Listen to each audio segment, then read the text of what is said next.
enemy. You better watch out if your enemy's a road ahead of full prophecy to be the greatest beast the world has ever seen. I feed him every day like the bones clean. I feed him all the hate and he grows me, and he gets claws real big, pissed off quick. And if you cross him, you might drop dead. Metaphorically, of course, settling the score, never getting bored. Loves of blood and gold, always wanting more freedom from the source. They don't really listen until they feel the force of blood in. If you start shit, you be heartless in the darkness. Torn apart quick, you left scars ripped. You be chewed up and discarded. And this world ain't right, won't accept it. Negative energy, I expect it. Once it's in your mind, it's infectious. So fight for your life and reject it. You better give me space, I'm protective. My adrenaline spikes when I'm threatened. And if you stay in my way, I'm aggressive. Cause when there's no exit, I'll kill when I'm desperate.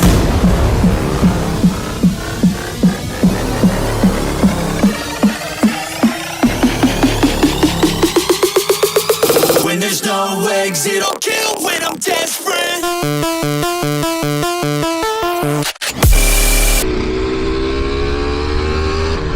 Assalamualaikum warahmatullahi wabarakatuh. Salam konnichiwa, sampurasun budaya. Selamat datang kembali di Mang Au Channel. Jumat cerah, Jumat barokah ya. Gak kerasa puasa udah hari keberapa sih? Sekarang tanggal 14 ya. Berarti udah 14 hari puasa, tinggal setengahnya lagi ya. Cepet banget ya. Semoga puasa teman-temannya yang menjalankan ibadah puasa untuk umat-umat Islam, semoga diberi kelancarannya dalam menjalaninya. Ini saya ya karena Jumat ya, jadi saya mau ke Kyoto Islamic Center namanya, ya masjid lah ya kayak gitu. Mau sholat Jumat. Nah, jadi buat teman-teman yang muslim lagi main ke Kyoto pas hari Jumat nih misalnya ya, gak mau ketinggalan sholat Jumat, ya bisa dicari Kyoto Islamic Center namanya. Di situ sholat Jumat ya. Biasanya dibagi 2 kloter karena orangnya banyak juga. Karena jadi si Islamic Centernya itu dekat sama ini ya, Universitas Kyoto. Nah jadi di situ banyak juga anak kuliahannya yang dari Turki, yang dari Timur Tengah, yang dari Eropa sana ya, muslim banyak juga. Makanya kapasitas ruangannya agak cukup ya, jadi biasanya dibagi 2 kloter gitu. Ini saya gak tahu keburu atau enggak yang kloter pertama, moga aja keburu ya. Sekarang zuhur jam 12, soalnya ini udah jam 11.54. Lumayan deket sih dari rumah, paling kalau pakai motor sekitar ya 10 menitan lah ya, 10-15 menitan. Bisa juga pakai bis, aksesnya juga enak, gak masih di daerah-daerah rame gitu. Bisa di searching aja lah ya di Google Map.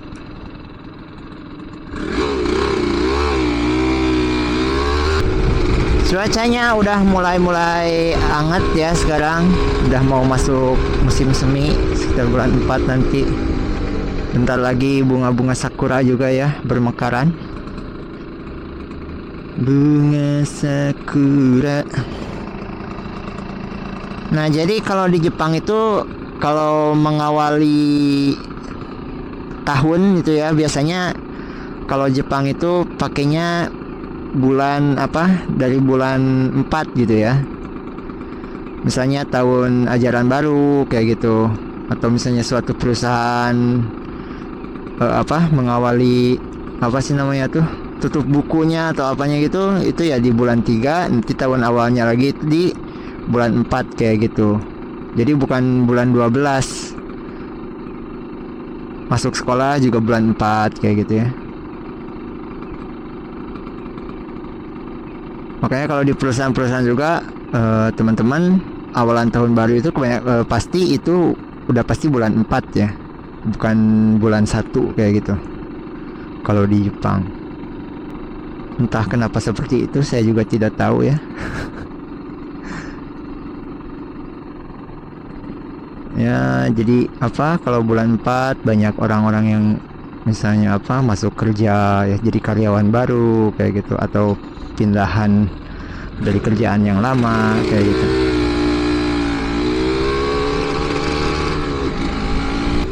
Nah, kalau Jepang juga kayak gini ya, soalnya macet gitu, banyak mobil ya, masih mending lah ya, masih teratur kayak gitu macetnya juga. Makanya kenapa apa, orang Jepang dalam kota jarang pakai motor-motor apa gede kayak gitu ya. Nah, soalnya bikin overheat ke mesin motor. Apalagi kalau musim panas, lampu merah banyak kayak gitu. Baru aja gigi 1, 2 udah lampu merah lagi, gigi 1, 2 udah lampu merah lagi. Nah, terus kenapa kan suka denger ya, orang Jepang itu di Tokyo pada jarang punya mobil gitu ya. Soalnya kalau daerah-daerah rame kayak gini ya, ini kan di Kyoto juga ya rame ya, kayak biaya parkiran gitu mahal ya, per bulan itu biasanya nyampe 1 juta gitu, 1 juta lebih. Belum lagi pajak mobil kayak gitu ya, belum lagi per 2 tahun sekali ada yang namanya apa, saking ya, pemeriksaan uji kelayakan mobilnya ya. Makanya daripada punya apa, kendaraan sendiri pribadi gitu ya, pengeluarannya nambah banyak banget, tambah macet juga ya. Cepetan pakai kereta kalau kemana-mana tuh. Kayaknya kalau kereta di Jepang soalnya jarang-jarang delay kayak gitu ya, terlambat. Kalau dalam kota kayak Tokyo kayak gitu ya, Kyoto ya, sebenarnya cepetan pakai apa, kendaraan umum gitu, transportasi umum ya. Terkecuali kalau hari-hari tertentu yang banyak apa sih, turis ya. Itu bis penuh terus ya, macet terus, apalagi jam-jam apa, siang, pagi, siang, sore. Semuanya orang-orang mancanegara ya pada ke Kyoto ya. Banyak soalnya, apalagi hari Sabtu sama Minggu. Dari Kyoto Eki itu ngantri naik bis nyampe apa, panjang banget gitu antriannya. Nah, terus kalau kendaraan ini juga saya ada yang namanya apa sih, lupa bahasa Jepangnya, Jibaisong ya. Ya asuransi lah kalau ada apa-apa gitu, kecelakaan misalnya, amit-amit. Tapi Indonesia juga kan kemarin katanya mau ada rencana kayak gitu ya, apa, tiap kendaraan wajib dikenain asuransi. Ya sebenarnya apa, di atas pemerintahannya yang apa, yang ya, yang kayak gitulah ya, entah di negara mana itu ya, yang bobrok entah di negara mana ya. Tapi rakyatnya juga kadang susah gitu buat dibawa maju ya. Ya mungkin emang apa sih, taraf kehidupannya juga kan masih kurang, boro-boro buat bayar apa namanya tuh, buat bayar asuransi ya, buat bayar buat makan sehari-hari aja susah kayak gitu kan, pasti alasannya. Ya tapi itu juga buat kebaikan diri sendiri ya loh, kalau dipikir-pikir. Secara panjang apa ya, kalau dipikir-pikir secara panjang ya, apa namanya, itu juga buat kebaikan diri sendiri kayak gitu. Kalau ada asuransi kan misalnya amit-amit ya, kecelakaan juga ada yang ganti gitu kan, di cover sama asuransi. Ini coba kayak di kita kan, tabrakan misalnya atau keserempet mobil atau apa, akhirnya kan melas-melas minta apa ya, dikasihani kayak gitu, minta secara kekeluargaan akhirnya kan. Nah, kalau di Jepang enggak, meskipun misalnya ya lagi di Jepang, kita jalan kaki terus keserempet motor atau keserempet mobil, meskipun kita gak luka yang serius banget, ya tetap aja harus minta ya diurus ke rumah sakit kayak gitu, dilihat kondisinya baik-baik aja atau enggak kayak gitu. Dulu juga atasan saya ya orang Jepang tinggal di Jakarta, dia pernah keserempet mobil gitu, cuman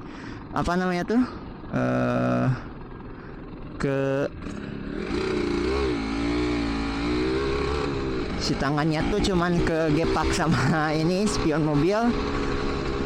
Dia minta diterjemahin kayak gitu, minta ganti harus kayak gini kayak gitu karena si yang nyerempet gak punya asuransi itu ya, kendaraan waktu kecelakaan kayak gitu. Nah, kalau menurut orang kita, segitu aja berlebihan banget gitu, nyampe harus ke rumah sakit gitu ya, nyampe harus cek segala macam. Nah, kalau bagi orang Jepang ya itu suatu yang wajar gitu. Kita juga kan gak mau ya kalau misalnya ya terjadi sama diri kita sendiri atau sama saudara kita gitu, keserempet cuma minta maaf doang gitu ya. Masih mending kalau emang benar-benar gak kenapa-napa gitu. Ini udah luka berat misalnya, malah minta dikasihani gitu ya. Ya seenggaknya kalau kita punya asuransi kan di cover kayak gitu, enak. Jadi jangan cuma nuntut pemerintahan juga berbenah, tapi kita juga harus bisa berbenah dari diri kita sendiri kayak gitu ya. Baru bisa kalau bisa sinkron, baru bisa maju sih negara. Kayak orang Jepang ya, sebenarnya Jepang juga akhir-akhir ini kebobrokan pemerintahannya kan banyak yang kebuka gitu ya, kayak kasus-kasus korupsinya kayak gitu. Tapi orang sini tidak terlalu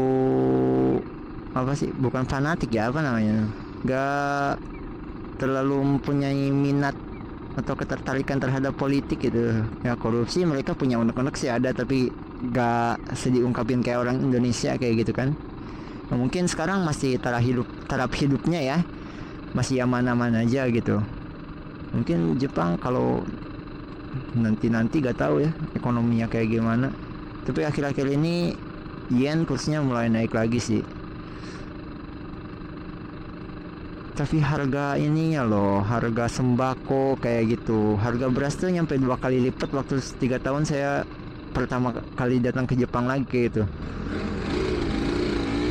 Dulu beras 10 kilo harganya sekitar 400.000, sekarang udah hampir sekitar 800.000 lebih. Sedangkan gaji ya stagnan gitu, ngestak di situ-situ aja, gak nambah secara signifikan gitu ya. Emang bener-bener kebalik ya sifat orang Indonesia sama Jepang. Di sini kekurangan orang, di Indonesia kebanyakan orang. Artinya saya juga udahlah cukup 3 tahun aja lah di Jepang kayak gitu, pulang bisa mempuas sama keluarga ya, sama anak istri gitu. Tapi lihat kondisinya sekarang, pulang pun gimana gitu ya. Ya rezeki udah pasti ada gitu ya, udah diatur kayak gitu, tapi kan kita juga harus ada ikhtiarnya kayak gitu kan. Makanya akhirnya mutusin kemarin saya ikut sertifikasi ujiannya, sertifikasi dari Jepang kayak gitu. Nah kalau udah punya sertifikat itu saya bisa ganti visa gitu. Nah kalau udah ganti visa baru bisa ngajak anak sama istri ke Jepang kayak gitu. Pengumumannya bulan sekarang tanggal 24 nih, nggak tahu lulus atau enggak, mudah-mudahan aja lulus kayaknya. Soalnya gak belajar sama sekali kemarin tuh, parah banget. Ini udah dekat tempatnya, jadi nanti parkir itu saya mau parkir di parkiran rumah sakit. Sebenarnya gak boleh ya, kecuali orang yang berkeperluan gitu. Tapi ya gimana lagi, susah banget ya nyari parkiran motor tuh di Jepang. Pura-pura aja jadi anak universitas kayaknya.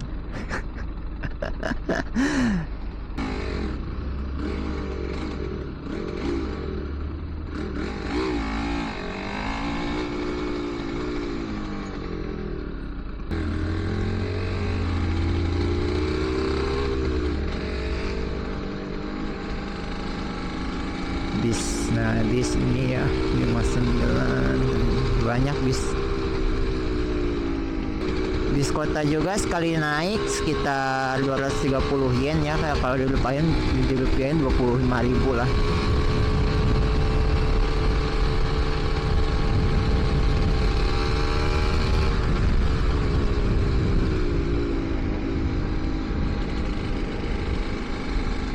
Sekitar 25.000.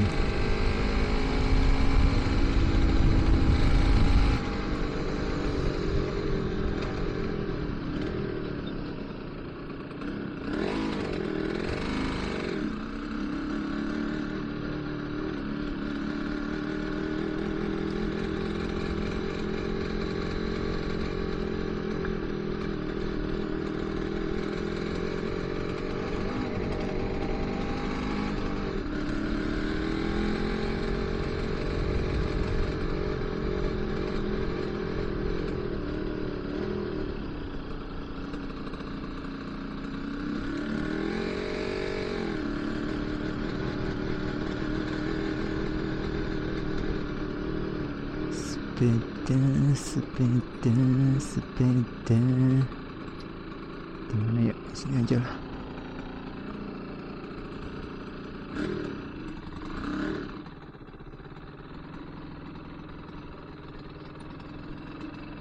Banyak motor-motor kayak gini ya, Genski namanya kalau motor-motor kecil kayak gini.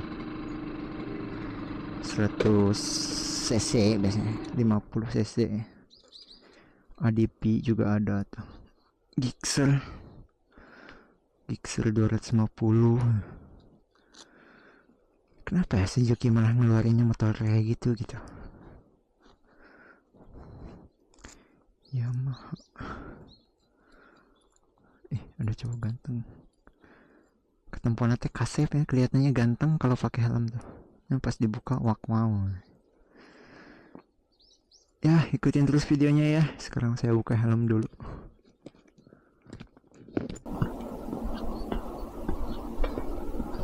Bentar lagi nyampe terus abah kermainan yang kaleci ya.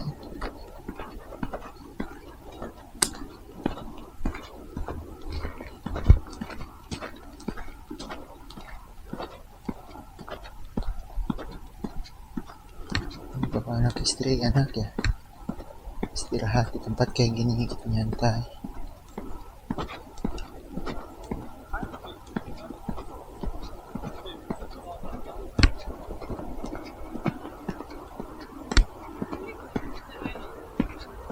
Moga aja keburu ya. Setiap mau Jumatan tuh suka diengke-engke. Akhirnya pas mau berangkat buru-buru kayak gitu. Nah itu juga yang gedung deket ya, ini ada tempat baptis.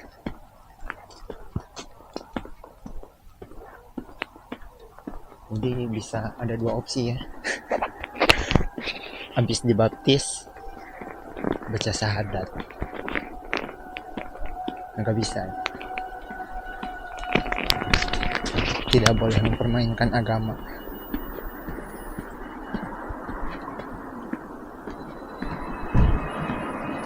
Suasana kayak gini ya kalau Kyoto tuh. Jadi di Kyoto tuh ada rules ya, peraturan kayak warna bangunan, warna lampu gitu, gak boleh pakai warna-warna yang cerah-cerah gitu. Jadi harus warna yang kayak gini, yang kalem-kalem coklat kayak gitu ya.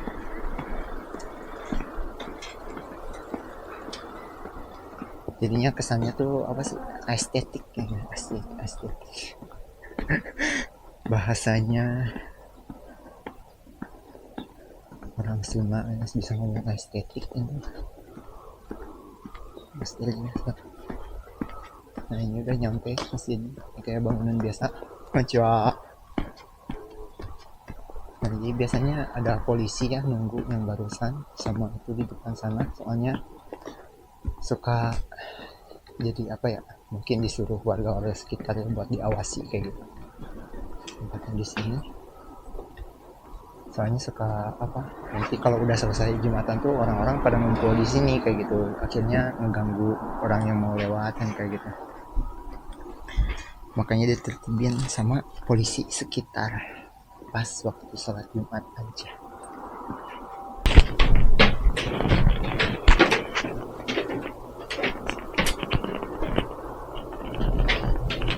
Masuknya ke bawah.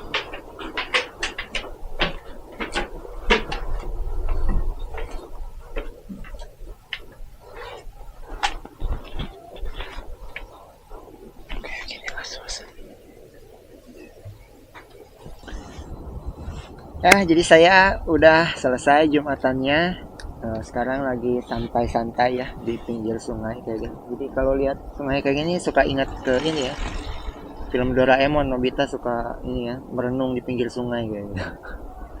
Nah, sungai Jepang memang apa, indah-indah banget ya, cantik-cantik banget, kerawat gitu ya. Banyak burung, banyak ikan gitu.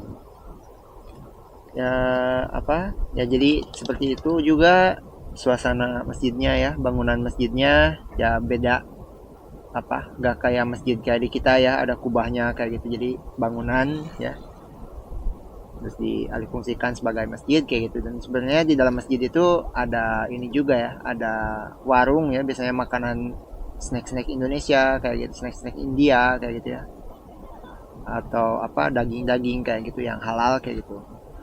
Jadi kalau misalnya teman-teman lagi ke Jepang gitu ya, main ke Kyoto di hari Jumat, nggak mau kelewatan sholat Jumat, ya bisa di searching lah di Google Maps ya, namanya Kyoto Islamic Center.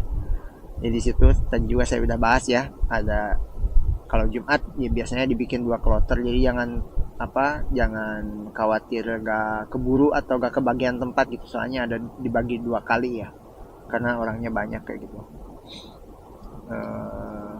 Ya, jadi cukup sampai di sini saja mungkin ya video kali ini. Sampai jumpa di video selanjutnya. Sekarang puasa udah hari ke-14 ya, udah setengah jalan. Semoga teman-teman juga diberi kelancaran dalam menjalankan ibadah puasanya. Sampai jumpa lagi di video selanjutnya. Assalamualaikum warahmatullahi wabarakatuh.